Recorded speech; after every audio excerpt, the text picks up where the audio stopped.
Hello my friends and welcome back to the channel. I know exactly what a lot of you are thinking. Finally, another how to write poetry video. I know it's been a while, I know that's what I built my channel around, but I'm trying to keep the content fresh and entertaining for you all as we continue to grow. I don't want to burn out. It's only been a year and a half. I don't want to burn out and run out of ideas for how-to videos. Also, we're fast approaching December, which means everyone is bringing out a poetry collection so that they can get your custom for Christmas. So this means a lot more review videos, which I'm kind of enjoying anyway. I hope you guys are enjoying them too, but with more collections means more review videos. But alas, that is enough rambling from me. Today I want to talk to you about a very important and simple poetry technique called enjambment. Because my friends, I am seeing so many poets who clearly don't know how to use the poetry device and think it's okay to just throw in line breaks willy-nilly. So, let's fix that.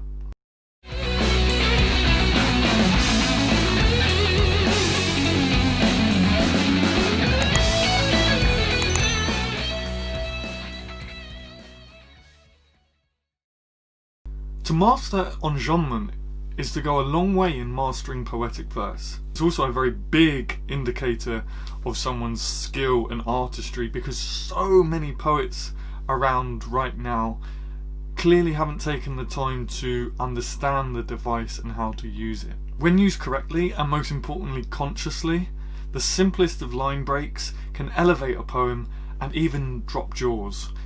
And what poet doesn't want that? So, if you'll give me your attention for the next few minutes, I'm going to show you how you can take your poetry further. So let's first start by describing what enjambment is. Enjambment comes from the mid-19th century France and derives from the word enjamber, meaning to stride over. In poetic verse, it's basically the continuation of one sentence or thought into a new line.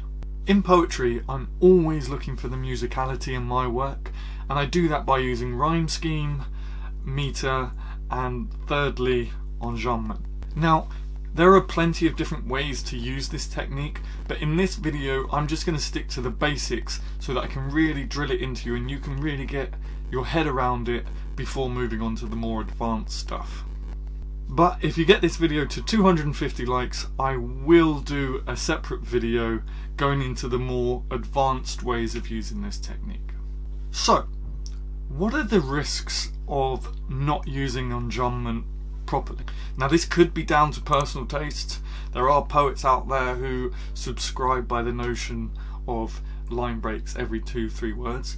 But from my personal taste, when I read poetry that has enjambment after every other word, it feels really disjointed. It makes for really difficult reading and my brain just can't process what's going on. And a lot of poets are doing this nowadays. They're line breaking after every other word, and it just leaves me very confused and wondering if they even know what enjambment is.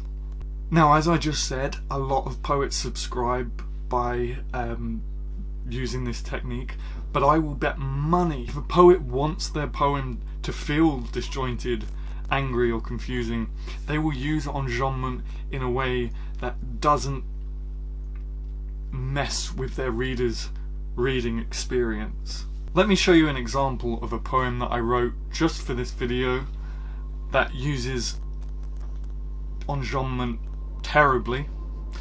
I did just make this up on the spot, but it is inspired by a lot of poetry that I have come across personally. I can't be there for you when I am alone myself, for I am unable to pull out. I keep finding little pieces of her in places we used to go, a fragile creature in a wood of sharpened thorns. Now, without blowing my own horn, I did read that. I mean, I wrote it, but I did read that out loud. I am familiar with the poem now, but I did it justice by doing a decent reading of it. enjambment isn't so much about how the poem is read as such. It's out loud, sorry. Isn't so much about how it's read out loud, but how you read it with your eyes and how it looks on the page and how you read it off of the page. Now, the first reading of a poem that is using enjambment so poorly, you will stumble over your words. I wrote this, I'm familiar with it, so I could do a half decent reading of it. But I hope that you can see what is wrong with this poem. And hopefully you can see 2 examples of what is right with the poem, with the use of the enjambment in the poem. I threw in 2 good examples. But let's start with what's right. As a beginner using enjambment, the main thing I want you to keep in mind is that you want to showcase an important line. You want to use it to showcase a line. In a way, what you're saying is, hey, I want you to pay special attention to this line because it carries extra weight to it. I tried to do this by using enjambment to showcase the lines "a fragile creature" and "of sharpened thorns." I hope that registered with you, because if it didn't, that would be awkward. Before I explain what the really bad elements of that poem are, so that you can avoid them at all costs, I just need to do a little bit of self-plugging. So thank you for continuing to give me your time for just a little bit longer. If you like, learn, or are entertained by my poetry videos, my tip videos, or just my videos in general, please do consider helping support my channel by purchasing one of my collections, which are behind me here, one of my t-shirts, which I'm wearing here. It is a really cool silhouette of me. This is actually me when I had shorter hair. And one of my poems designed by my best mate Bruno. You can get one of these. I've also got jumpers, posters, framed poems, which I hand type. You can't see my typewriter at the minute, but I hand type them. I ship anywhere in the world. Or of course you can hit my PayPal tip jar to leave a donation if you wish. I hate selling myself. It is gonna really help boost my content in the new year. I've got some really cool, exciting ideas for poetry documentaries and stuff, but I won't be able to make them without your help. If of course you aren't able to help support me in this way, that's okay, you can keep watching my videos for free, but please do consider subscribing and turning on notifications and leaving a like on the video. That's free and it only takes a few seconds. I'm trying to get to 1,000 subscribers before the end of the year, so with your help I really think we can do it. The links for all of that good stuff will of course be in the description down below, but for now, let's get back into the video.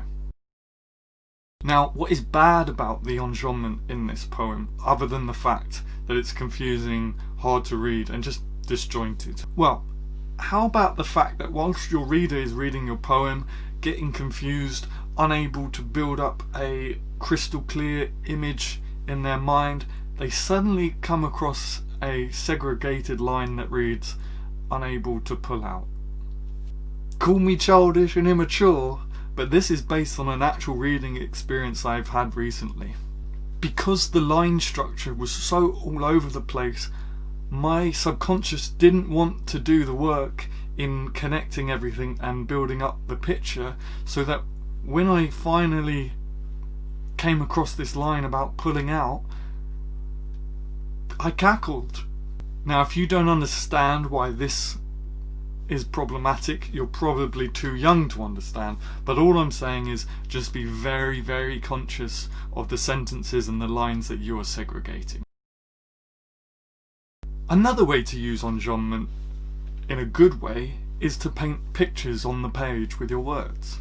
For example, I was alone and vulnerable. My heart was broken and I had nobody to turn to.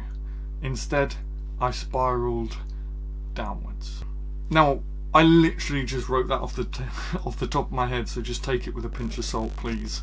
What I wanted to demonstrate was the use of enjambment on the words alone and downwards. Notice how I segregated the word alone. How vulnerable does it look to you on the page? the word downwards, again alone and vulnerable.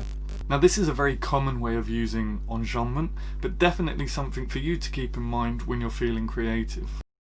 So with all of that being said, if I was to rewrite the first poem using enjambment how I would deem to be correct, this is how I'd probably write it. I can't be there for you when I am alone myself, for I am unable to pull out. Okay, maybe just don't use a sentence like that. Or right, let me start again. I can't be there for you when I am alone myself, for I am unable to pull out.